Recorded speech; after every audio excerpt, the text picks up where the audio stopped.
चलिए देखेंगे अब। देखिए सब्जेक्ट में स्टार्ट कर रहा हूँ, टॉपिक एक जिसका नाम है फाइनेंशियल मैनेजमेंट। अगर मैं बात करता हूँ सीएमए का इंटरमीडिएट का जो आपका ग्रुप है, ग्रुप टू, उसमें पेपर नंबर 10 जो है वो आपका है फाइनेंशियल मैनेजमेंट का। और इस सब्जेक्ट के अंदर बेसिकली फाइनेंस को कैसे मैनेज किया जाता है वो सारी चीजें आप लोग पढ़ेंगे, बहुत ही डिटेल के अंदर मैं सारी चीजें बताऊंगा आपको।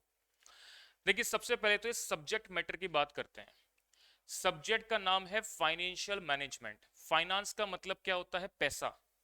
और पैसे का प्रबंधन किसी भी बिजनेस के अंदर या किसी भी कंपनी के अंदर किस रूप में किया जाता है, वो सारी डिटेल जानकारी आप इस सब्जेक्ट में लेंगे। कुल मिलाकर के हरे हरे नोट को मैनेज करना है, ठीक है, किसी भी कंपनी को चलाने के लिए। चलिए बात करते हैं, देखिएगा ध्यान से। देखिए सपोज मैं बात करता हूं कोई भी एज अ प्रोफेशनल, चाहे वो चार्टर्ड अकाउंटेंट हो या कॉस्ट एंड मैनेजमेंट अकाउंटेंट हो, किसी भी कंपनी के अंदर फाइनेंस प्रोफाइल पे काम करता है, फाइनेंस मैनेजर के रूप में काम करता है, सीएफओ लेवल पर काम करता है। तो मैंने क्या बोला? एज अ फाइनेंस प्रोफेशनल अगर आप किसी भी कंपनी के सीएफओ बनते हैं या फाइनेंस मैनेजर बनते हैं, फाइनेंस मैनेजर बनते हैं, तो उस कंपनी से रिलेटेड उसके फाइनेंस को मैनेज करने से क्या क्या एक्टिविटी आपको परफॉर्म करनी पड़ेगी ताकि उसका फाइनेंस मैनेज हो सके। तो बेसिकली किसी भी कंपनी के अंदर जो हाई प्रोफेशनल्स होते हैं या सीएफओ लेवल के लोग होते हैं, वो उस कंपनी के फाइनेंस को मैनेज करने से रिलेटेड क्या क्या वर्क करते हैं। तो बेसिकली मैं बात करूं तो तीन टाइप्स के वर्क होते हैं फाइनेंस को मैनेज करने से रिलेटेड। तीन वर्क कौन कौन से होते हैं? एक होती है फाइनेंसिंग एक्टिविटी, दूसरी होती है इन्वेस्टिंग एक्टिविटी, और तीसरी एक्टिविटी होती है डिस्ट्रीब्यूशन एक्टिविटी। चलिए लिखेंगे मेरे साथ साथ, देखिएगा। मैंने बोला फाइनेंस को किसी भी कंपनी में या किसी भी बिजनेस के अंदर आपको मैनेज करना है, तो उससे रिलेटेड तीन टाइप की एक्टिविटी आप परफॉर्म करते हैं। पहली मैंने बोला फाइनेंसिंग एक्टिविटी, फाइनेंसिंग एक्टिविटी। दूसरा मैंने कहा investing activity, investing activity.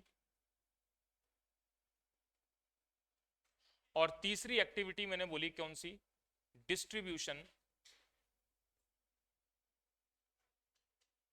Activity, या आप इनको बोल सकते हैं डिसीजंस मेकिंग रेफरेंस में। फाइनेंसिंग डिसीजन, इन्वेस्टिंग डिसीजन या डिस्ट्रीब्यूशन डिसीजन।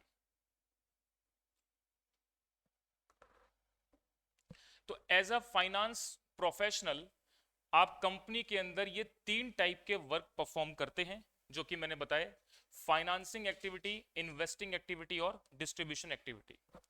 देखिए किसी भी बिजनेस को चलाने के लिए सबसे पहली रिक्वायरमेंट क्या है कि पहले उस बिजनेस को चलाने के लिए आप क्या करें? पैसा इकट्ठा करें।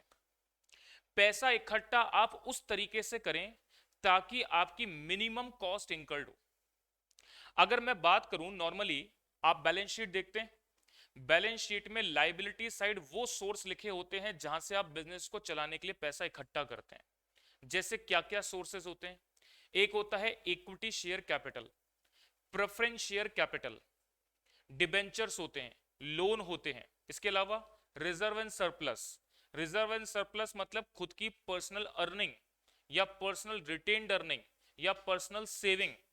रिजर्व एंड सरप्लस पे हक किसका होता है? कंपनी के मालिकों का। तो वो कंपनी के मालिकों की एक क्या होती है? सरप्लस वैल्यू होती है या रिटेन्ड अर्निंग का पार्ट होता है, उसकी सेविंग्स होती है, ताकि फ्यूचर की अनसर्टिनिटी हो या फ्यूचर के अंदर कुछ जरूरत आए तो आप उस पैसे को काम में ले सकें। तो बिजनेस को चलाने के लिए जो फंड इकट्ठा किया जाता है वो बेसिकली पांच सोर्सेस से इकट्ठा किया जाता है: equity capital, preference capital, debentures, loan और रिजर्व एंड सरप्लस के थ्रू। अब मैं बिजनेस को चलाने के लिए जब फंड इकट्ठा करूंगा तो उस फंड को इकट्ठा करने में कुछ ना कुछ कॉस्ट भी इंकर्ड करनी पड़ेगी। भाई इक्विटी और प्रेफरेंस वालों से अगर मैं कैपिटल लूंगा बिजनेस को चलाने के लिए, तो क्या उनको मुझे डिविडेंड देना पड़ेगा? डिबेंचर और लोन से अगर मैं पैसा इकट्ठा करूंगा तो क्या मुझे उस पर इंटरेस्ट देना पड़ेगा? रिजर्व एंड सरप्लस पे भी कोई ना कोई कॉस्ट आती है, पता नहीं आपको क्या आती है, मैं बताऊंगा आगे जाकर के। तो जिन जिन सोर्सेज से भी आप पैसा इकट्ठा करते हैं उसको उसके अगेंस्ट में कुछ ना कुछ पेमेंट करते हैं, जो कि कंपनी के लिए क्या कहलाती है? कॉस्ट कहलाती है। तो डिविडेंड और इंटरेस्ट के रूप में जो आप पेमेंट कर रहे हैं वो कंपनी के लिए क्या है, कॉस्ट है। तो कंपनी क्या प्रयास करती है कि minimum cost of capital incurred करके ज्यादा से ज्यादा बल्क कैपिटल कैसे लाई जा सकती है बिजनेस में। ये इंपॉर्टेंट डिसीजन कौन सा कहलाता है, फाइनेंसिंग डिसीजन। यानी कंपनी को चलाने के लिए आपको ऐसे सोर्सेस से फंड इकट्ठा करना है ताकि आपकी कॉस्ट कम आए और कैपिटल आपके पास ज्यादा इकट्ठी हो सके। अब इस फाइनेंसिंग डिसीजन को लेने के लिए मैं आपको कुछ चैप्टर्स पढ़ाऊंगा। कौन कौन से चैप्टर्स पढ़ाऊंगा?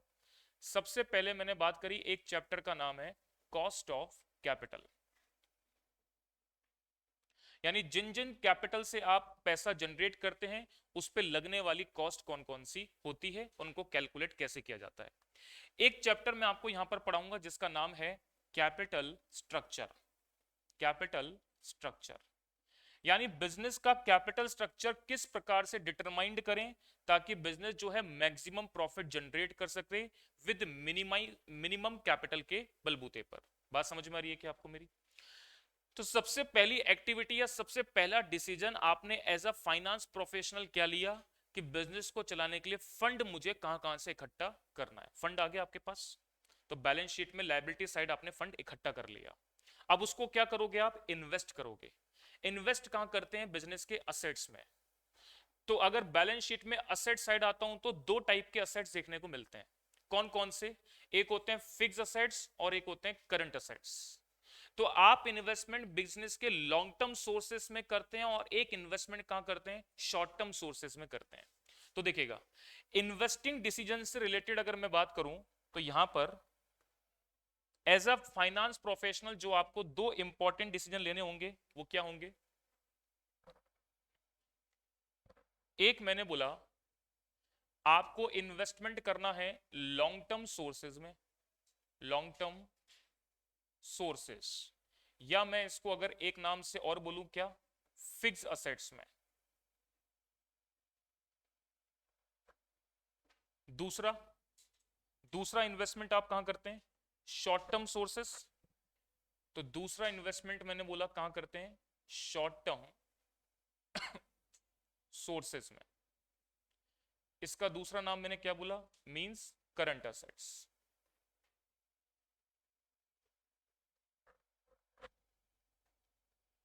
चलिए देखेंगे। तो इन्वेस्टिंग एक्टिविटी के अंदर दो पार्ट इन्वॉल्व होते हैं। आपको अपने पैसा जो अरेंज किया है उसको बिजनेस में इन्वेस्ट करना है। इन्वेस्टमेंट दो तरीके से किए जाते हैं, एक तो बिजनेस के लॉन्ग टर्म सोर्सेज में और एक शॉर्ट टर्म सोर्सेज में, यानी कि एक फिक्स असेट्स में और एक करंट असेट्स में।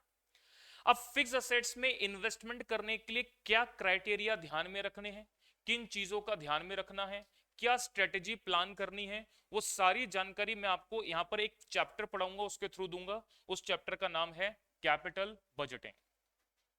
उस चैप्टर का नाम है capital budgeting.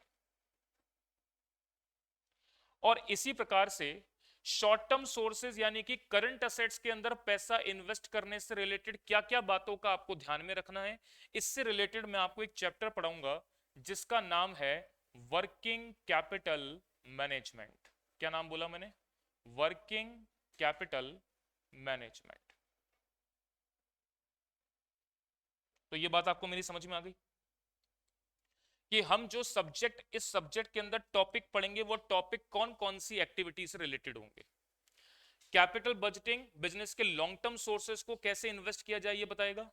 Working capital management business के शॉर्ट टर्म सोर्सेज में इन्वेस्टमेंट कैसे किया जाए इसको आपको बताएगा। अब देखो, बिजनेस के लिए पैसा अरेंज हो गया, बिजनेस में पैसा आपने इन्वेस्ट कर दिया। अब बिजनेस करोगे, बिजनेस करके कुछ ना कुछ वहां से रिटर्न कमाओगे। रिटर्न कमा करके अब आपका नेक्स्ट टारगेट क्या होगा, अपने बिजनेस के स्टेक होल्डर्स के अंदर डिस्ट्रीब्यूट करना। स्टेक होल्डर वर्ल्ड का मतलब क्या है, वो सभी पार्टिसिपेंट्स जो बिजनेस से डायरेक्ट या इनडायरेक्ट वे में जुड़े हुए हैं। डायरेक्ट वे में कौन जुड़े हैं, जो बिजनेस के एम्प्लॉइज हैं, बिजनेस को चलाने वाले हैं, या मैं बात करूं तो बिजनेस के जो डायरेक्टर होल्डर हैं जो बिजनेस को डायरेक्ट रूप में चला रहे हैं। इनडायरेक्ट वे में जो चला तो रहे हैं लेकिन डायरेक्ट रूप में इन्वॉल्व नहीं है। जैसे बैंक है, बैंक ने आपके बिजनेस में इन्वेस्ट कर रखा है, या शेयर होल्डर्स हैं उन्होंने आपके बिजनेस में इन्वेस्ट कर रखा है, तो डायरेक्टली पार्टिसिपेट ना करके इनडायरेक्टली पार्टिसिपेट कर रहे हैं।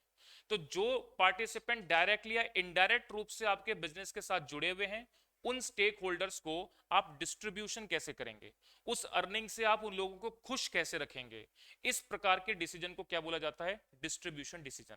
बहुत इंपॉर्टेंट रोल प्ले करता है, ताकि आपके स्टेक होल्डर आपकी कंपनी से खुश रहें, और खुश रहेंगे तभी वो अच्छा इन्वेस्टमेंट आपकी कंपनी में कर सकते हैं, और आपकी कंपनी में मल्टीपल इन्वेस्टमेंट मिल सकते हैं। तो डिस्ट्रीब्यूशन डिसीजन या डिस्ट्रीब्यूशन पॉलिसी भी बिजनेस की क्या होनी चाहिए, एक अच्छी होनी चाहिए। इसके लिए मैं आपको एक चैप्टर पढ़ाऊंगा जिसका नाम है डिविडेंड पॉलिसी। Dividend policy. इसके अलावा भी बहुत सारे टॉपिक्स आप फाइनेंशियल मैनेजमेंट में पढ़ेंगे, लेकिन उनका योगदान कैसे कैसे रहेगा वो मैं बातें अलग अलग करूंगा। जैसे आपने 12th क्लास के अंदर रेशियो का चैप्टर पढ़ा होगा। रेशियो बेसिकली क्या है, आपने केवल फॉर्मूला वाइज उसको अभी समझा है। मैं आपको बताऊंगा कि इसका इंपॉर्टेंस क्या है कंपनी के अंदर। बेसिकली हम जब बोलते हैं कि किसी भी कंपनी की फाइनेंशियल स्टेटमेंट को एनालिसिस करना है, किसी भी कंपनी की फाइनेंशियल पोजीशन को एनालिसिस करना है, कि ऐसे बोलते हैं ना कि बड़े चार्टर्ड अकाउंटेंट्स या बड़े कॉस्ट अकाउंटेंट्स या बड़े प्रोफेशनल बिजनेस की बैलेंस शीट को देख करके एनालिसिस कर लेते हैं इसकी हालत क्या होगी, या उसके financial statement trading P balance sheet को देखते हैं और ये बता देते हैं इस कंपनी की पोजीशन क्या है।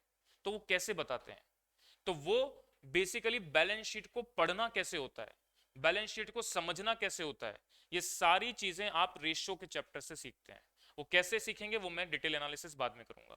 और भी बहुत सारे चैप्टर हैं, जैसे कैश फ्लो स्टेटमेंट हो गया, फंड फ्लो स्टेटमेंट हो गया, बिजनेस की क्रेडिट पॉलिसी क्या है ना, और भी बहुत सारे टॉपिक्स हैं जो मैं आपको इस फाइनेंशियल मैनेजमेंट के सब्जेक्ट में पढ़ाने वाला हूं। सबसे पहले ये जो बेसिक इंट्रोडक्शन है कि किसी भी कंपनी या बिजनेस को चलाने के लिए क्या इंपॉर्टेंट डिसीजन आपको लेने होते हैं, ये बात आपको समझ में आनी चाहिए। तो 3 इंपॉर्टेंट डिसीजन कौन कौन से बताए, फाइनेंसिंग डिसीजन, इन्वेस्टिंग डिसीजन और डिस्ट्रीब्यूशन डिसीजन। कौन कौन से सोर्सेस से पैसा इकट्ठा करना है, उसको इन्वेस्टमेंट कैसे करना है, और इन्वेस्टमेंट करके रिटर्न कमाओगे तो डिस्ट्रीब्यूट कैसे करना है। इन सारी बातों की जानकारी आपको यहां पर इंटरमीडिएट के फाइनेंशियल मैनेजमेंट के सब्जेक्ट में मिलेगी। ठीक है, चलिए अब मैं स्टार्ट करता हूं। ये हो गया बेसिक इंट्रोडक्शन, और इसके बाद अब हम टॉपिक पे आते हैं। यहां तक की बात सभी को क्लियर है, सभी ने नोट कर ली? चलिए अब आगे बढ़ते हैं। अब देखिए मैं सबसे पहले जो आपका चैप्टर स्टार्ट कर रहा हूं, उस चैप्टर का नाम है working capital management. Working capital management किसका पार्ट है, इन्वेस्टिंग एक्टिविटी का पार्ट है, और बिजनेस के short term sources means current assets में इन्वेस्टमेंट करने से रिलेटेड बातें आपको बताएगा। ठीक है, चलिए अब आप लोग हेडिंग डालेंगे क्या, वर्किंग कैपिटल मैनेजमेंट।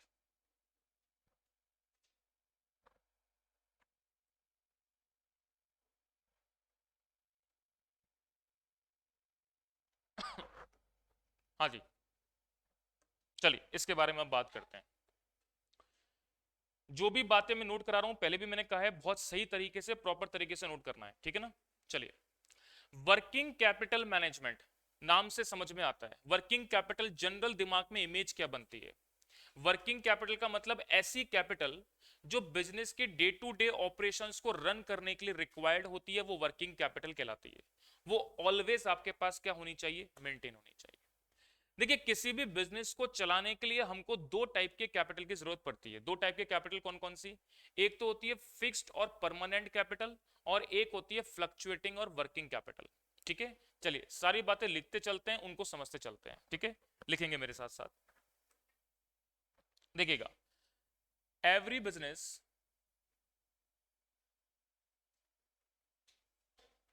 रिक्वायर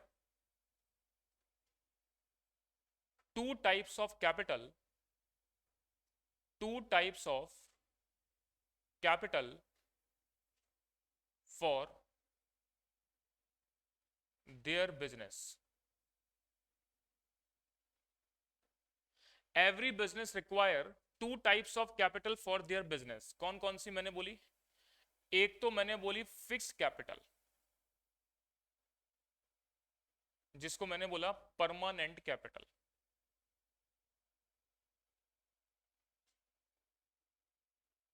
और दूसरी मैंने बोली फ्लक्चुएटिंग कैपिटल,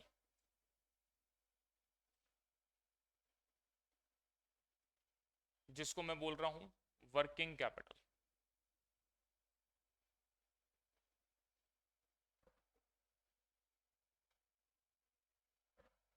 चलिए, सबसे पहले आप टॉपिक डालेंगे ए पॉइंट, फिक्स कैपिटल।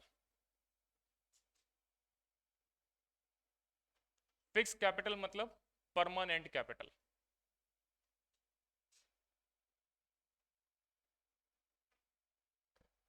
इसमें लिखेंगे इट इज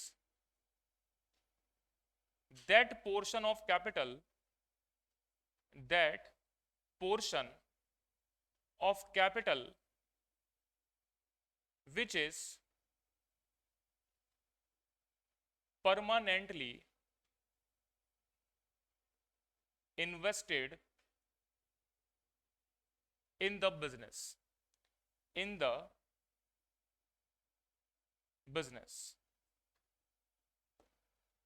ऐसी कैपिटल जो बिजनेस के अंदर परमानेंटली इन्वेस्ट कर दी जाती है, बार बार रिक्वायर्ड नहीं होती है, वो बिजनेस की फिक्स कैपिटल या परमानेंट कैपिटल कहलाती है। जैसे एग्जांपल लैंड एंड बिल्डिंग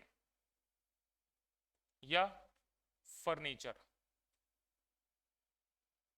या प्लांट एंड मशीनरी।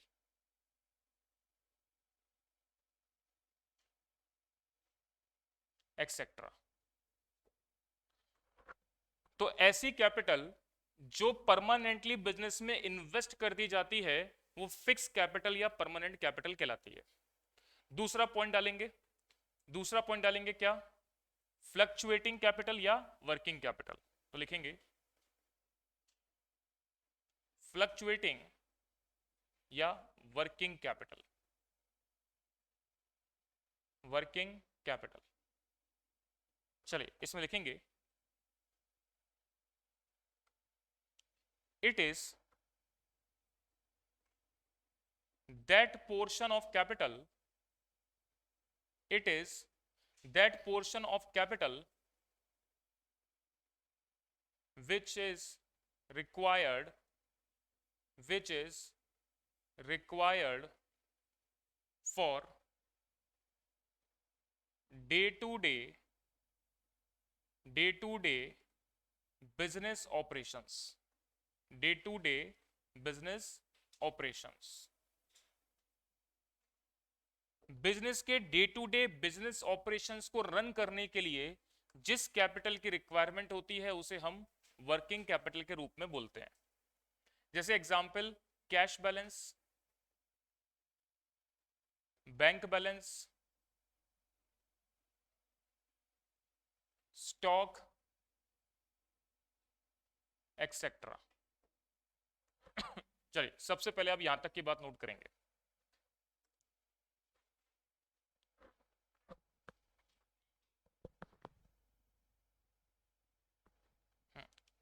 पहले आप यहां तक की बात नोट कर लें आराम से।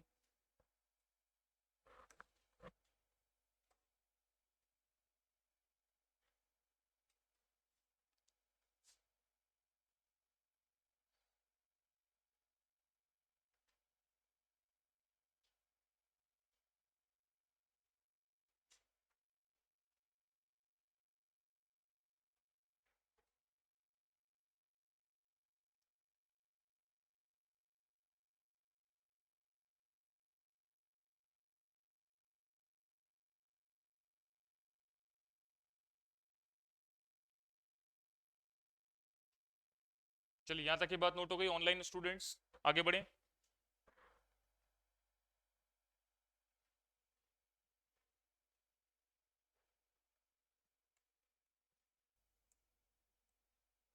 देखिएगा, अब मैं डिस्कस करूंगा सिर्फ वर्किंग कैपिटल के बारे में। तो अब आप लोग हेडिंग डाल लेंगे वर्किंग कैपिटल। देखिएगा, देखिए मैंने अभी तक आपको बताया कि बिजनेस को चलाने के लिए हमको दो टाइप की कैपिटल की जरूरत पड़ती है। एक होती है परमानेंट कैपिटल, एक होती है वर्किंग कैपिटल। फिक्स कैपिटल के बारे में सेपरेट चर्चा करेंगे, मैं सिर्फ यहां पर बात करूंगा वर्किंग कैपिटल के बारे में। तो चलिए इसमें लिखेंगे working capital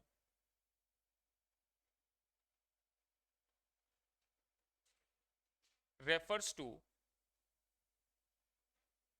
that capital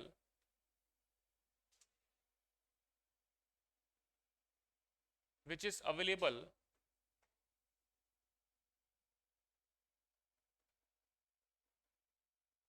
for day-to-day operations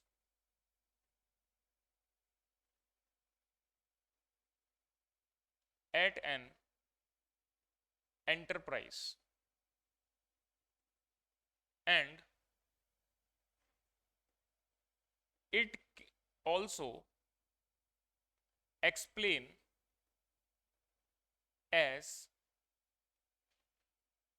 excess of current assets over the current liability, over the current liability, including short term loans।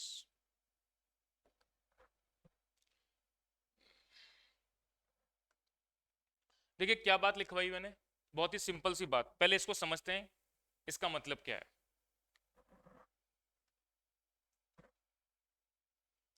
हाँ जी, देखिए वर्किंग कैपिटल का पहले तो छोटा सिनेरियो समझें।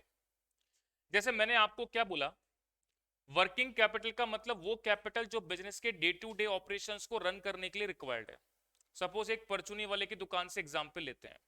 हालांकि ये जो भी कुछ आप वर्किंग कैपिटल के बारे में पढ़ने वाले हैं, ये मैं उस संदर्भ में पढ़ाऊंगा जब बहुत बड़े कॉर्पोरेट की बात की जाती है, जब बहुत बड़े लाखों करोड़ों के इन्वेस्टमेंट की बात की जा रही है, उस संदर्भ में पढ़ाऊंगा। पर समझना एक बात छोटे कॉन्सेप्ट में है। जैसे एक परचूनी वाले की दुकान है, उसने सुबह दुकान खोली और उसके गले में कोई भी कैश नहीं पड़ा।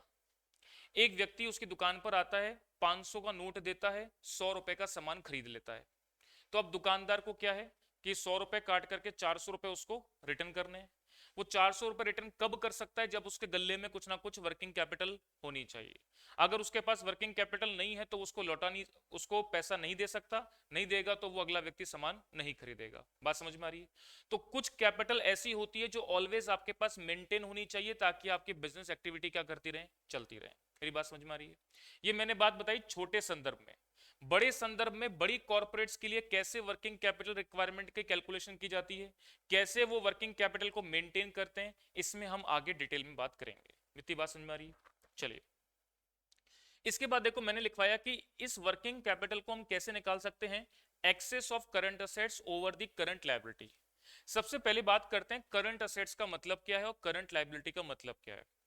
करंट असेट्स का मतलब ऐसी असेट्स जो विद इन ईयर में कैश में कन्वर्ट हो जाती हैं, उन्हें करंट असेट्स बोलते हैं। करंट असेट्स के बारे में भी डिटेल बात मैं जब रेशियो का चैप्टर पढ़ाऊंगा तो उस बात करूंगा। अभी सिर्फ आपको इतनी बात समझनी है कि ऐसी असेट्स जो विद इन ईयर कैश में कन्वर्ट होती हैं उन्हें करंट असेट्स बोला जाता है, और ऐसी लायबिलिटी जिनका पेमेंट आपको विद इन ईयर करना होता है उन्हें हम करंट लायबिलिटी बोलते हैं। तो वर्किंग कैपिटल का मतलब क्या कि ऐसी असेट्स जो विद इन ईयर कैश में कन्वर्ट हो जाती हैं और उनसे हम विद इन ईयर उत्पन्न होने वाली लायबिलिटी का पेमेंट कर देते हैं, उसके बाद जो एक्सेस वैल्यू आपके पास बचती है वो वर्किंग कैपिटल के रूप में रिकॉग्नाइज की जाती है। बात समझ में आ रही है? चलिए अब आगे की बात करते हैं नेक्स्ट। तो एक तो मैंने वर्किंग कैपिटल की आपको सबसे पहले तो क्या बता दी, एक डेफिनेशन। ये मैंने आपको डेफिनेशन बता दी। अब इसके बाद पॉइंट नंबर 2 लिखेंगे इसमें। पॉइंट नंबर 2, देखिए वर्किंग कैपिटल को अगर मैं डिसीजन मेकिंग रेफरेंस में आपको समझाऊं, डिसीजन मेकिंग रेफरेंस में, तो क्या समझेंगे आप?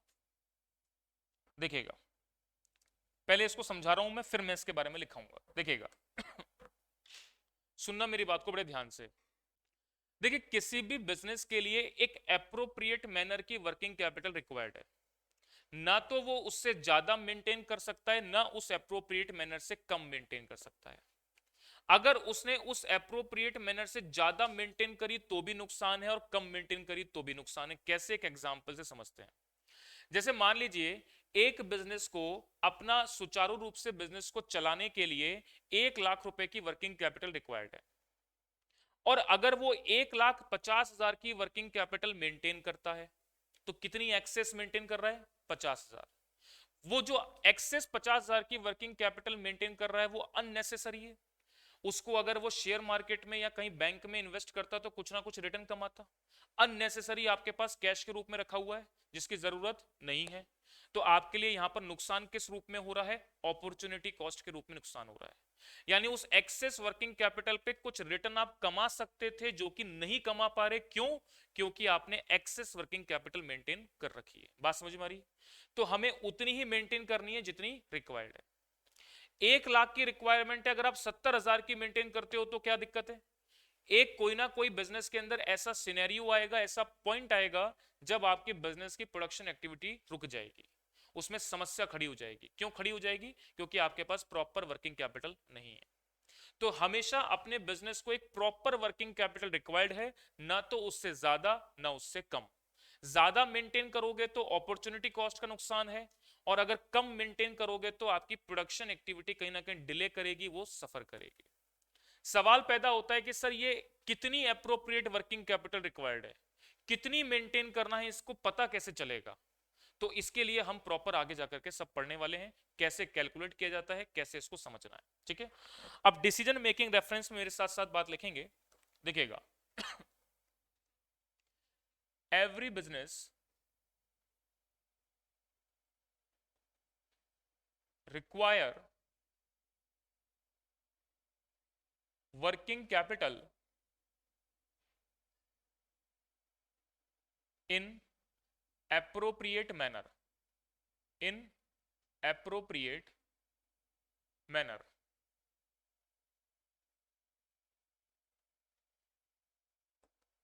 चलिए, इसमें देखिए मैंने क्या बात बताई। सपोज मैंने बोला, पहले एक बार समझ लो फिर नोट करना, कि किसी भी बिजनेस के लिए एप्रोप्रिएट वर्किंग कैपिटल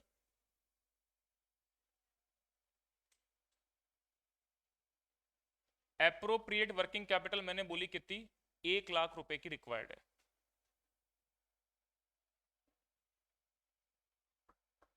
अगर आप 1,50,000 की वर्किंग कैपिटल मेंटेन करते हैं, मेंटेन कितना कर रहे हैं? 1,50,000। तो यहां पर आप कुछ एक्सेस मेंटेन कर रहे हैं, और ये जो एक्सेस मेंटेन कर रहे हैं ये क्या इन्वॉल्व करता है? Opportunity cost. Opportunity cost. और एक्सेस कितनी मेंटेन कर रहे हो आप? ये मैंने बोल दिया 50,000। एक्सेस कितना है? 50,000। ये इन्वॉल्व क्या करता है? Opportunity cost. दूसरा पॉइंट, अगर आप मेंटेन कर रहे हैं कितना? कम। कम कुछ भी बोल लो, जैसे मैंने बोला 70,000, तो इसमें जो है आप लेस मेंटेन कर रहे हैं कितना? 30,000। तो इससे आपका क्या प्रॉब्लम होगा? प्रोडक्शन एक्टिविटी क्या होगी? डिले हो जाएगी। प्रोडक्शन एक्टिविटी डिले हो जाएगी। और प्रोडक्शन एक्टिविटी डिले हो जाने के कारण से बहुत टाइप की कॉस्ट अलग रूप में भी लगती है, उसके बारे में अभी बात नहीं करेंगे। तो पहले एक बार आप इतनी बात नोट कर लेंगे।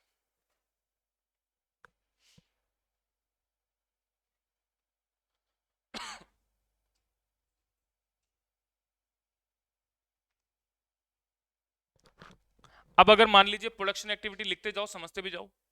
अगर प्रोडक्शन एक्टिविटी डिले होती है तो यानी प्रोडक्शन आपका रुक गया। लेबर तो पेमेंट लेगी, एम्प्लॉय जो काम कर रहे हैं वो खाली बैठे हुए हैं वो भी पेमेंट लेंगे। इसके अलावा फैक्ट्री का जो रेंटल एक्सपेंसेस है वो भी जा रहा है, लाइट बिजली जो भी नॉर्मल खर्चा हो रहा है वो भी चल रहा है। लेकिन प्रोडक्शन कुछ नहीं हो रहा। क्यों नहीं हो रहा? क्योंकि आपने वर्किंग कैपिटल मेंटेन नहीं कर रखी है। तो इसलिए हमेशा एप्रोप्रिएट वर्किंग कैपिटल रिक्वायर्ड होती है ताकि आपकी प्रोडक्शन एक्टिविटी भी कभी रुके ना।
यहां तक की बात नोट करके ऑनलाइन वाले स्टूडेंट रिप्लाई कर दें एक बार।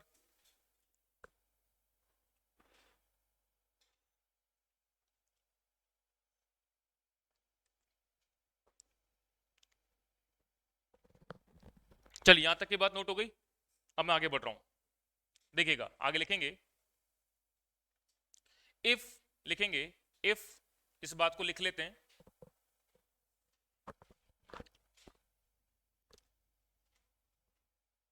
If it is more than required, then it involve some opportunity cost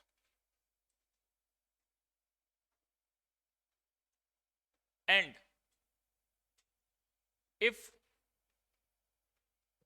if maintain less than required, less than required, then production activity, then production activity will be delayed। चलिए इतनी बात आप एक बार note कर लेंगे।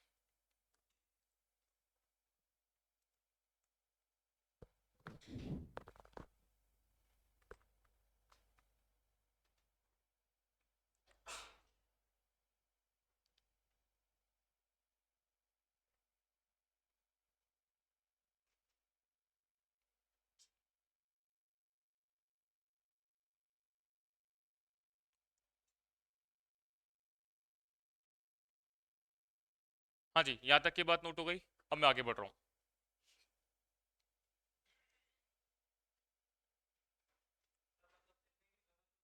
उतना ही मेंटेन करना है, न कम न ज्यादा।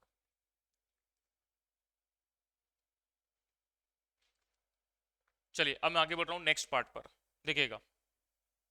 अब आप हेडिंग डालेंगे types of working capital. Working capital कितने टाइप्स की होती है इसको समझते हैं। लिखेंगे there are two types of working capital, two types of working capital. दो टाइप्स की वर्किंग कैपिटल होती है, कौन कौन सी? एक मैंने बोला gross working capital, gross working capital, और दूसरी मैंने बोली net working capital, net working capital. सबसे पहले आप लिखेंगे gross working capital.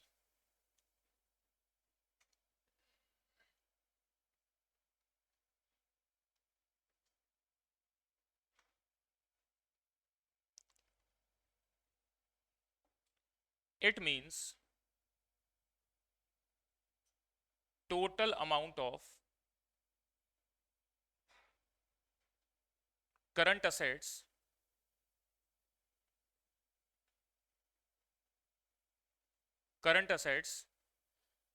converted in cash within a year, within a year। और दूसरा लिखेंगे net working capital, net working capital. इसमें लिखेंगे it means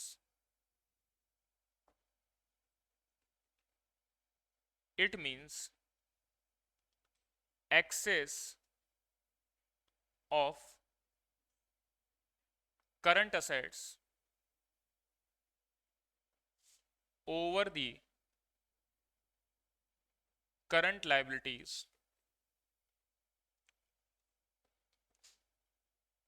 over the current liabilities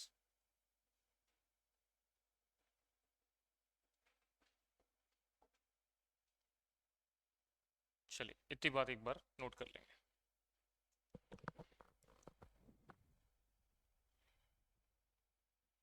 hello. हैं? Liquid asset is the part of current assets. ठीक है। जैसे आप करंट असेट्स को अगर मैं बात करूं तो आप जैसे रेशियो पढ़ते हैं, एक करंट रेशियो निकालते हैं, एक लिक्विड रेशियो निकालते हैं, एक और कौन सा होता है, एब्सोल्यूट लिक्विड रेशियो। ठीक है ना। तो लिक्विड रेशियो का मतलब होता है जो कम से कम एक मंथ के अंदर कैश में कन्वर्ट हो जाता है, वो ऐसी असेट जो with in a month cash में कन्वर्ट हो जाती है। एब्सोल्यूट लिक्विड असेट्स क्या होती हैं, जिसको मैं आज बोलूं कि आज मुझे उसकी जैसे मान लो मैं इनको थोड़ा सा बाइफिकेट करके अलग से समझाता हूं, उसको समझना, देखो क्या बात बोल रहा हूं।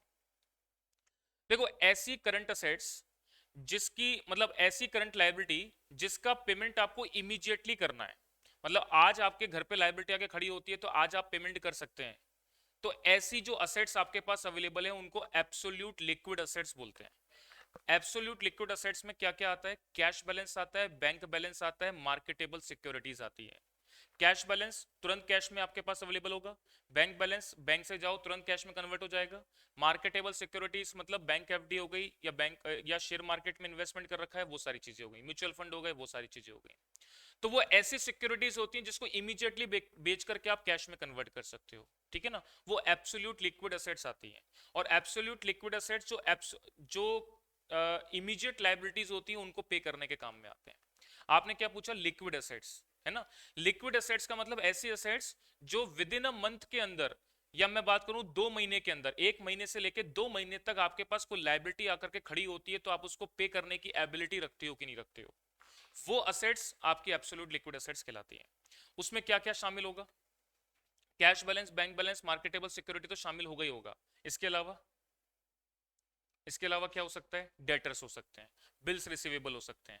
डेटर्स और बिल्स रिसीवेबल जनरली क्या करे जाते हैं, 1 महीने या 2 महीने के क्रेडिट पीरियड पर दिए जाते हैं। भाई किसी कस्टमर को आप 1 महीने या 2 महीने के क्रेडिट पीरियड पर सामान उधार पर देते हो, वो 2 महीने तक आपका पेमेंट कर देता है। ठीक है ना। लेकिन स्टॉक को आप नहीं बोल सकते एब्सोल्यूट, स्टॉक को आप लिक्विड एसेट्स नहीं बोल सकते, क्योंकि स्टॉक कब बिकेगा ये मुझे नहीं पता, लेकिन हम ये मानते हैं कि स्टॉक आपका 1 साल के अंदर बिक जाएगा, इसको मानते हुए हम उसको कंसिडर करते हैं। बात समझ में आ रही है क्या।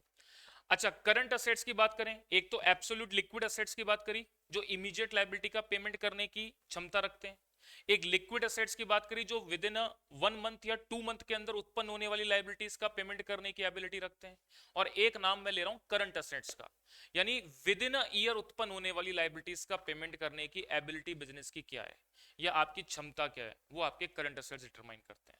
बात समझ में आ रही है क्या। तो अलग अलग सिनेरियो के अंदर पढ़ा जाता है। चलिए यहां तक की बात समझ में आ गई, अब मैं आगे बढ़ रहा हूं, नेक्स्ट बात देखेंगे।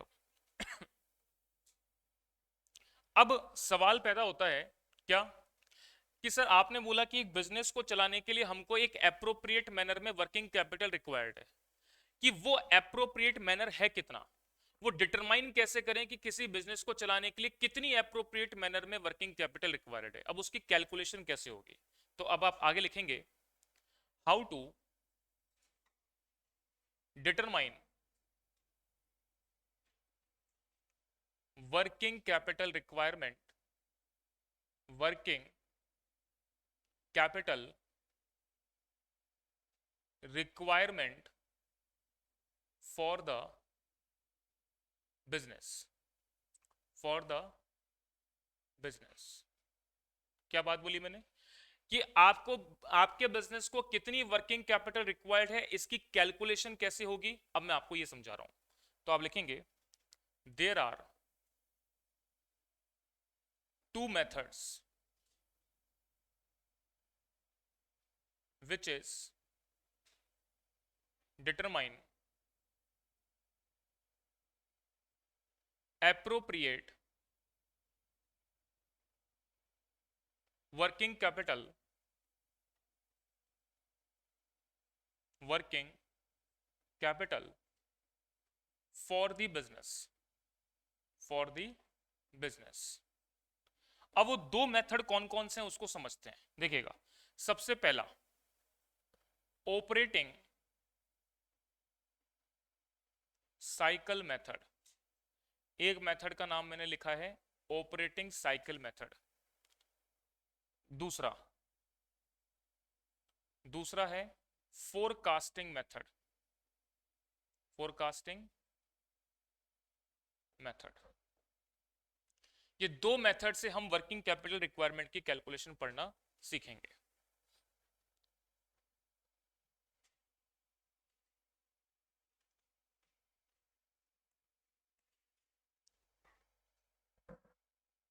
चलिए यहां तक की बात नोट हो गई। अब मैं आगे बढ़ रहा हूं।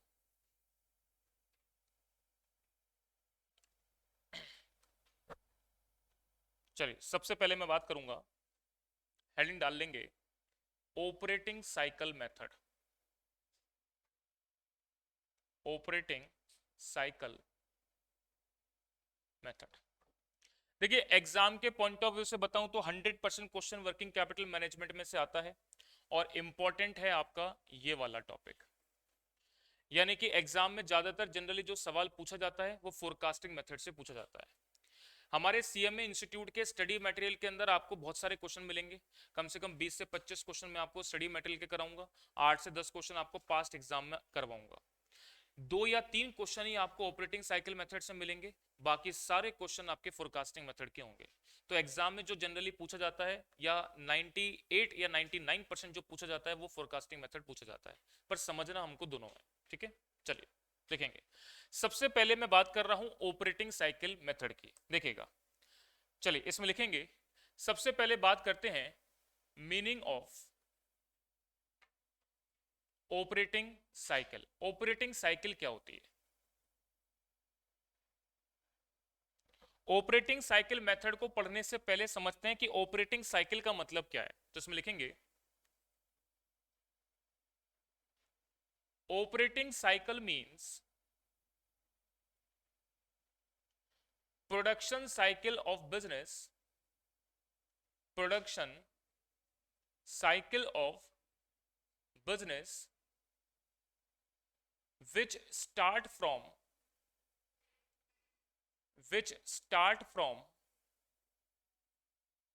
purchase of raw material, purchase of raw material and end, है ना, and end with collection from debtors। क्या बात लिखवाई मैंने? ऑपरेटिंग साइकिल का मतलब एक प्रोडक्शन साइकिल से है, जो कि स्टार्ट कहां से होती है? परचेस ऑफ रॉ मटेरियल से, और खत्म कहां पर होती है? कलेक्शन फ्रॉम डेटर पर। आगे लिखेंगे it can be better understand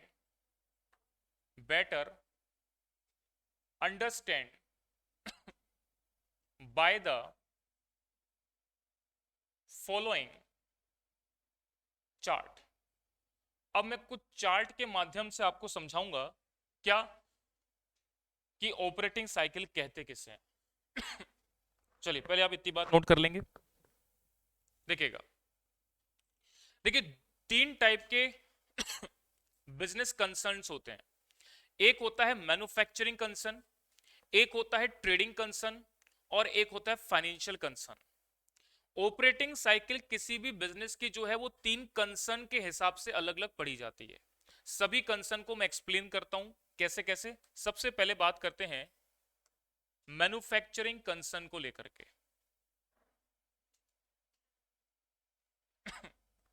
सबसे पहले बात करते हैं मैन्युफैक्चरिंग कंसर्न को लेकर के। देखिएगा, समझना मेरी बात को ध्यान से। अब नोट कुछ नहीं करना, पहले एक बार समझना है, ठीक है ना। इतनी बात नोट कर लो, इसके बाद मैं आगे जो बात बता रहा हूं पहले समझेंगे फिर नोट करेंगे। अब देखिए मैन्युफैक्चरिंग कंसर्न को लेकर के एक चार्ट बना रहा हूं, उस चार्ट से अपन को समझना है कि ऑपरेटिंग साइकिल कहां कैसे जाता है। देखिए सपोज मैंने बोला कि आज मेरे हाथ में कैश है,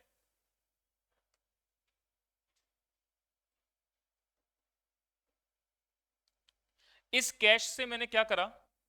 इस कैश से मैंने रॉ मटेरियल परचेज किया,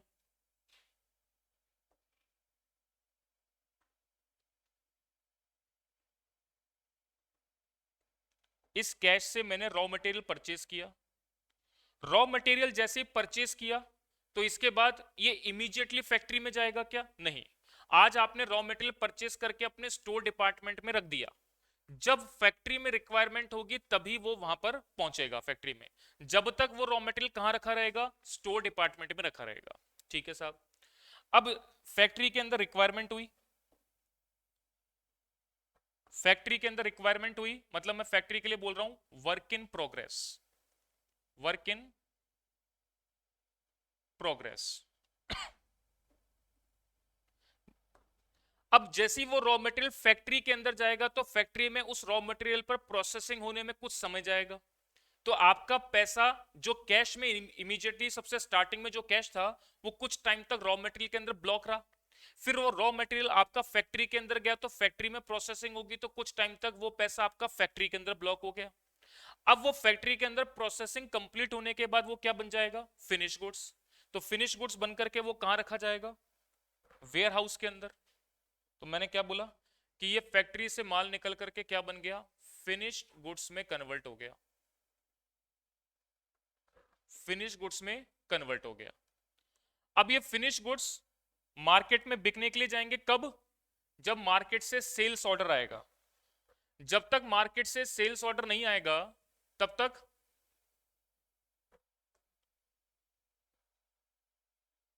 हाँ जी, तो मैंने आपको क्या बताया कि ये जब ये फैक्ट्री से माल निकल के फिनिश गुड्स में कन्वर्ट होकर के वो कहां रख दिया गया? वेयर हाउस के अंदर।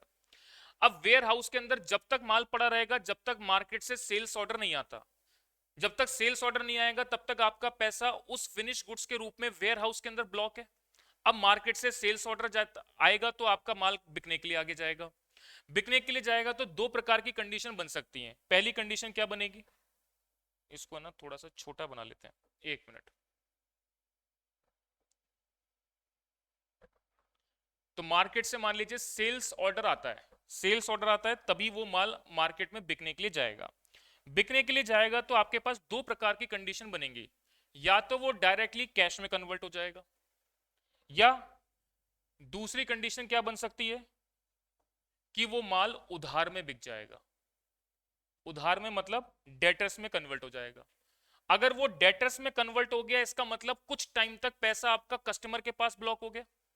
कस्टमर बोलता है साहब 2 महीने के बाद पेमेंट करेंगे, तो 2 महीने तक आपका पैसा ब्लॉक है। 2 महीने के बाद वो पैसा रिलीज होकर के दोबारा आपके पास कैश में कन्वर्ट होकर के आएगा। क्या मेरी इतनी बात समझ में आई आपको? अब इस बात को समझना, देखो मैं क्या बात बोलना चाह रहा हूं, दोबारा एक्सप्लेन कर रहा हूं, इसको समझेंगे। अब देखिए मैन्युफैक्चरिंग कंसर्न के लिए प्रोडक्शन साइकिल क्या होती है मैं उसको समझा रहा हूं, ठीक है ना। आपको वर्किंग कैपिटल की कैलकुलेशन कैसे करनी है उसके बारे में कुछ नहीं समझना, सिर्फ अभी क्या समझना है कि ऑपरेटिंग साइकिल या बिजनेस की प्रोडक्शन साइकिल होती क्या है, वो प्रोडक्शन साइकिल मैन्युफैक्चरिंग कंसर्न में काम कैसे करती है, केवल इतनी बात समझनी है। वर्किंग कैपिटल से इसको अभी लिंक नहीं करना है। देखिए मैंने आपको बड़ी सिंपल सी बात क्या बोली कि प्रोडक्शन साइकिल स्टार्ट कहां से होती है? परचेस ऑफ रॉ मटेरियल से, और खत्म कहां पर होती है? कलेक्शन फ्रॉम डेटर पर। यानी कि ऑपरेटिंग साइकिल का मतलब आपने कैश किसी साइकिल के अंदर डाला और वो कैश उस साइकिल में घूम करके कितने समय के बाद आपके पास वापस आया, तो वो पूरी एक साइकिल आपकी क्या कहलाती है? प्रोडक्शन साइकिल कहलाती है। बात समझ में आ रही है? तो कोई भी कैश आप किसी भी साइकिल के अंदर ब्लॉक करते हैं तो वो कितने समय के बाद घूम करके आपके पास आता है, ये आपकी ऑपरेटिंग साइकिल कहलाती है। क्लियर है क्या बात? जैसे सपोज मैंने बोला कि 10 दिन तक रॉ मटेरियल स्टोर डिपार्टमेंट में रखा रहता है, 10 दिन के बाद फैक्ट्री के अंदर जगह खाली होती है तो 10 दिन के बाद ये फैक्ट्री के अंदर जाएगा। फिर फैक्ट्री में प्रोसेसिंग होने में 15 दिन का समय लगता है, 15 और 10 25 दिन तक आपका पैसा ब्लॉक है। फिर ये फिनिश गुड्स बन करके वेयर हाउस में स्टोर होकर रख जाता है। वेयर हाउस में सपोज 10 दिन तक रखा रहता है, सेल्स ऑर्डर आने में टाइम लगता है, तो 25 और 10 35 दिन तक आपका पैसा ब्लॉक है। अब सेल्स ऑर्डर आया तो सेल्स ऑर्डर या तो डायरेक्टली कैश में कन्वर्ट हो गया। जनरल तौर पे ये देखा जाता है कि ज्यादातर सेल्स आपकी कस्टमर को उधार में बेची जाती है। 35 दिन तक आपका पैसा ब्लॉक है, कस्टमर बोलता है मैं 15 दिन के बाद पेमेंट करूंगा आपको, तो वो पैसा आपका जो है 15 दिन तक के लिए कस्टमर के पास ब्लॉक हो गया। फिर 15 दिन के बाद वो कस्टमर आपको वापस पैसा देगा। तो इसका मतलब मेरा पैसा उस साइकिल के अंदर कितने टाइम तक ब्लॉक हो गया? 50 दिन तक के लिए ब्लॉक हो गया। तो ये जो साइकिल है वो साइकिल कौन सी कहलाती है? ऑपरेटिंग साइकिल, या मैं जिसको क्या बोलूंगा अब है प्रोडक्शन साइकिल। मेरी बात क्लियर हो गई क्या? आप लोगों को समझ में आ गई मैन्युफैक्चरिंग कंसर्न के लिए रूप में प्रोडक्शन साइकिल किसे कहते हैं? क्लियर है मेरी बात? अब एक बार इतनी बात नोट कर लो।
चलिए इतनी बात अपने को क्लियर हो गई।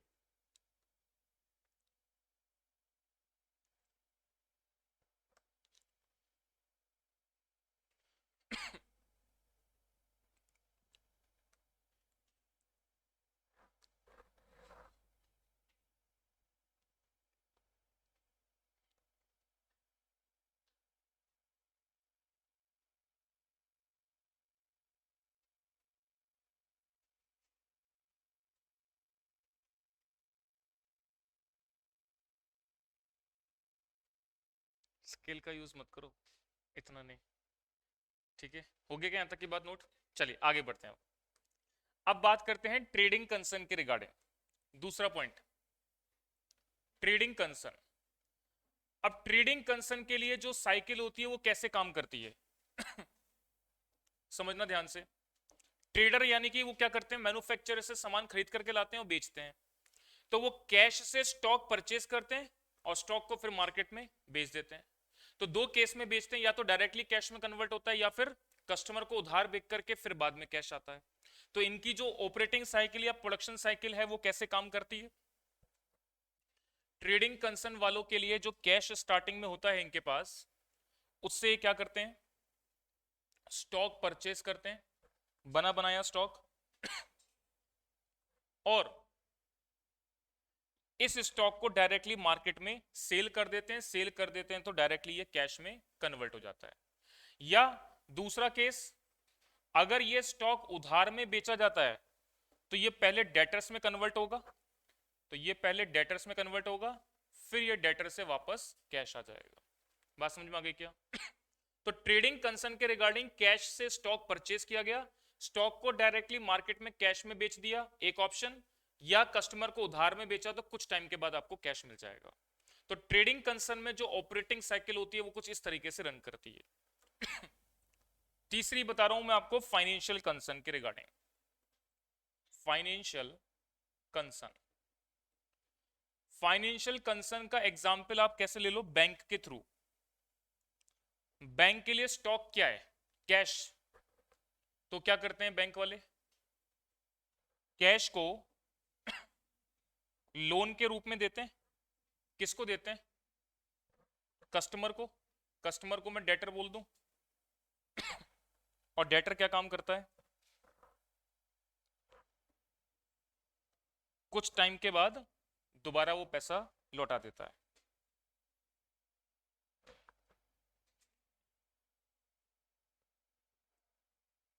चलिए इतनी बात को आप नोट कर लें।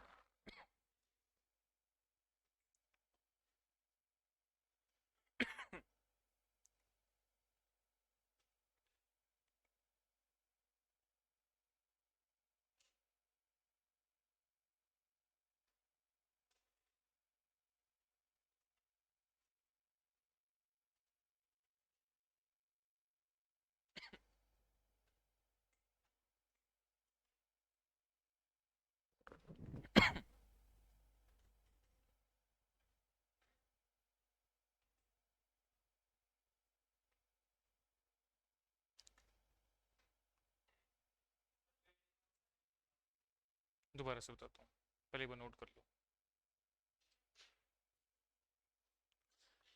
ट्रेडर का मतलब क्या होता है? नॉर्मल ट्रेडर क्या करते हैं? होलसेलर या मैन्युफैक्चरर से सामान खरीद के लाते हैं और बेचते हैं। जो दुकानें खुली हैं वो क्या काम कर रही हैं? ट्रेडिंग का काम कर रही हैं, बेचने का काम कर रही हैं। क्या वो बनाने का काम करती हैं? क्या वो मैन्युफैक्चरिंग करती है? नहीं। मैन्युफैक्चरर से डायरेक्ट खरीदती हैं बना बनाया प्रोडक्ट और मार्केट में बेचती हैं। तो उनके लिए काम क्या है? कैश से उन्होंने स्टॉक परचेज किया, फिर स्टॉक को कैश में बेच दिया, कहानी खत्म। अगर वो उधार में बेचती हैं तो कस्टमर के पास पैसा ब्लॉक हो गया, कुछ टाइम के बाद दोबारा कैश उनके पास आ जाता है। बात समझ में आ गई?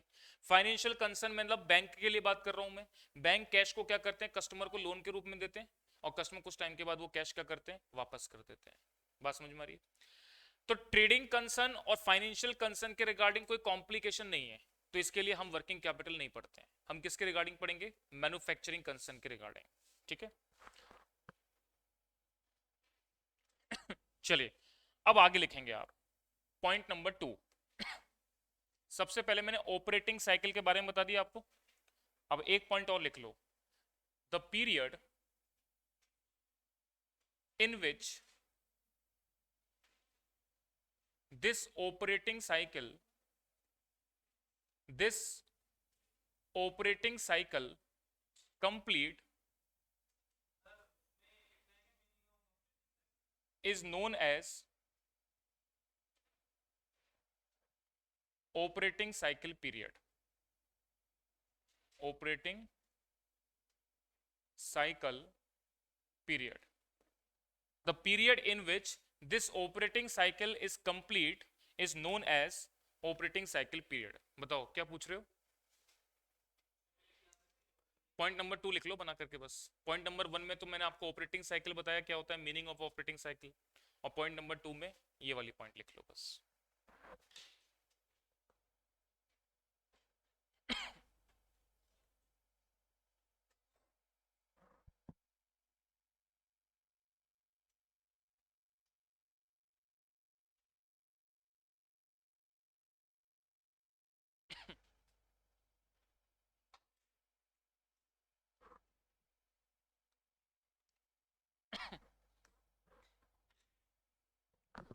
चलिए आज की क्लास में क्या क्या बात बताई एक बार मैं पहले रिपीट कर रहा हूँ सारी बातें आज, फिर हम इसके बाद नेक्स्ट क्लास में देखेंगे। बंद नहीं करनी कॉपी, पहला पेज खोल लेंगे। देखिएगा,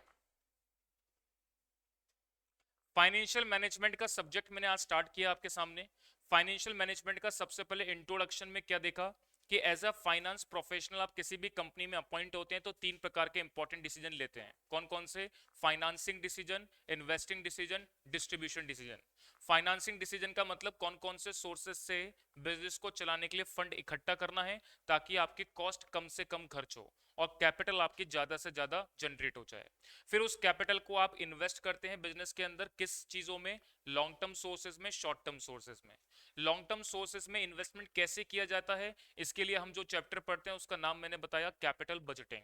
शॉर्ट टर्म सोर्सेज में जो पैसा इन्वेस्ट करते हैं मतलब करंट असेट्स में, उसको समझने के लिए हम चैप्टर पढ़ रहे हैं वर्किंग कैपिटल मैनेजमेंट। अब इन्वेस्टमेंट करने के बाद जब हम रिटर्न अर्न करते हैं तो उसको बोला जाता है डिस्ट्रीब्यूशन डिसीजन।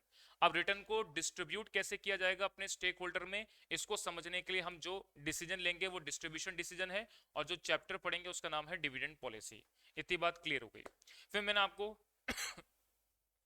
सबसे पहला चैप्टर चालू करवाया वर्किंग कैपिटल मैनेजमेंट। इसमें क्या क्या बातें बताई कि किसी भी बिजनेस को चलाने के लिए 2 टाइप की कैपिटल रिक्वायर्ड होती है, एक होती है फिक्स्ड परमानेंट कैपिटल, एक होती है फ्लक्चुएटिंग और वर्किंग कैपिटल। परमानेंट कैपिटल और फिक्स कैपिटल का मतलब जो परमानेंटली बिजनेस में इन्वेस्ट कर दी जाती है, बार बार रिक्वायर्ड नहीं होती इन्वेस्टमेंट करने की, एक बार इन्वेस्टमेंट रिक्वायरमेंट होती है। वर्किंग कैपिटल का मतलब बिजनेस के डे टू डे ऑपरेशंस को रन करने के लिए जो कैपिटल ऑलवेज आपको मेंटेन करनी होती है वो आपकी वर्किंग कैपिटल कहलाती है। फिर मैंने इस डेफिनेशन को डिसीजन मेकिंग रेफरेंस में समझाया कि वर्किंग कैपिटल आपके बिजनेस के लिए एक एप्रोप्रिएट मैनर में रिक्वायर्ड है, ना तो उससे ज्यादा ना उससे कम। ज्यादा मेंटेन करोगे तो एक्सेस जो मेंटेन करोगे वो अपॉर्चुनिटी कॉस्ट इन्वॉल्व करती है, कम मेंटेन करते हो तो प्रोडक्शन एक्टिविटी डिले होती है। तो एक एप्रोप्रिएट मैनर में रिक्वायर्ड है। इसके बाद मैंने बताया types of working capital 2 types की होती है, ग्रॉस वर्किंग कैपिटल और net working capital. Gross working capital का मतलब हो गया total amount of current assets जो कि with in a year cash में कन्वर्ट होते हैं, और नेट वर्किंग कैपिटल निकालने के लिए वो जो कैश कन्वर्जन आपके पास आया है उससे आप इमीडिएट लायबिलिटीज का पेमेंट कर दोगे, तो जो एक्सेस अमाउंट बचेगा वो नेट वर्किंग कैपिटल कहलाएगा। फिर मैंने बात करी कि साहब वर्किंग कैपिटल की कैलकुलेशन कैसे की जाती है, how to determine working capital requirement. इसके मैंने दो मेथड आपको बताए हैं, एक है ऑपरेटिंग साइकिल मेथड और एक है forecasting method. Forecasting method exam point of view से इंपॉर्टेंट बताया है, यही एग्जाम में आता है। ऑपरेटिंग नहीं आता क्या, आता है वो भी, लेकिन कभी कभार आता है, जनरली नहीं आता है। सबसे पहले मैंने स्टार्ट किया है operating cycle method. Operating cycle method में वर्किंग कैपिटल रिक्वायरमेंट की कैलकुलेशन कैसे की जाएगी वो मैं कल की क्लास से डिस्कस करूंगा। सिर्फ मैंने आज की क्लास में क्या समझाया कि ऑपरेटिंग साइकिल का मतलब क्या है। ऑपरेटिंग साइकिल एक प्रकार की प्रोडक्शन साइकिल होती है जो कि स्टार्ट होती है परचेस ऑफ रॉ मटेरियल से और खत्म कहां पर होती है, कलेक्शन फ्रॉम डेटर पर। यानी मैन्युफैक्चरिंग कंसर्न के पॉइंट ऑफ व्यू से मैं बात करूं तो कैश आपके पास से कब गया और वापस घूम करके कब आया, तो जितने पीरियड में वो कैश घूम करके वापस आता है वो पीरियड आपकी ऑपरेटिंग साइकिल या प्रोडक्शन साइकिल कहलाती है। ट्रेडिंग कंसर्न और मैन्युफैक्चरिंग कंसर्न को ट्रेडिंग कंसर्न और फाइनेंशियल कंसर्न को लेकर के बात करें तो यहां पर कोई बहुत कॉम्प्लिकेटेड साइकिल नहीं होती है, जनरल साइकिल मैंने आपको समझा दी। ट्रेडिंग कंसर्न को लेकर के कैश से स्टॉक में कन्वर्ट होता है, स्टॉक वापस कैश में हो जाता है या वो डेटर्स के थ्रू आ जाता है। और फाइनेंशियल कंसर्न जो बैंकिंग इंस्टीट्यूशंस हैं वो कैश को लोन के रूप में बांटते हैं कस्टमर को, कस्टमर वापस कर देते हैं। आपको पढ़ना क्या है आगे चैप्टर के अंदर, मैन्युफैक्चरिंग कंसर्न को लेकर के बात पढ़नी है कि मैन्युफैक्चरिंग कंसर्न को लेकर के ये प्रोडक्शन साइकिल कैसे रन करती है और वर्किंग कैपिटल की रिक्वायरमेंट की कैलकुलेशन हमको कैसे बनानी है। ठीक है, आज की क्लास में इतना रखते हैं, अब मिलते हैं अपन नेक्स्ट क्लास में इसके आगे की बातों को लेकर के। ठीक है, चलिए, धन्यवाद, वेलकम।